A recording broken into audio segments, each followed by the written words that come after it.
The Canadian province of British Columbia has released a strategy to combat the spread of chronic wasting disease (CWD) as it continues to move across North America. Officials in the westernmost province this week ordered the testing of any road-killed deer, moose, elk and caribou after 2 cases were confirmed at the end of January. Both cases, in a mule deer and a white-tailed deer, were found in the Kootenay district. The province also placed restrictions on the movement and disposal of deer in the area. The fatal disease is caused by misfolded proteins known as prions and affects species in the cervid family. It infects the host's brain and nervous system, leaving deer drooling, stumbling, lethargic and with a blank stare, leading some to call it zombie deer disease. The province has asked residents to report any cervids that appear sick immediately. In Canada, chronic wasting disease has previously been confirmed in farmed deer populations in Saskatchewan, Alberta and Quebec, as well as among wild deer in Manitoba. It has also been found in 3 wild moose, according to the Canadian Food Inspection Agency. But a recent confirmed case in Yellowstone National Park, the first at the famed nature reserve, has prompted fresh concerns about the potential risk posed by the disease.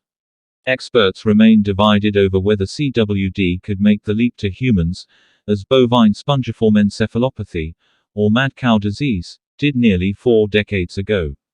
There is no direct evidence that the disease can be transmitted to humans and there have been no cases of the disease in humans, the province said in its bulletin. But Herman Schatzel, the Associate Dean of Research at the University of Calgary's Veterinary School, said previous research on macaques suggests transmission of CWD between primates is possible. Researchers fed the primates infected brain tissue to mimic the long-term consumption of CWD-infected venison in humans.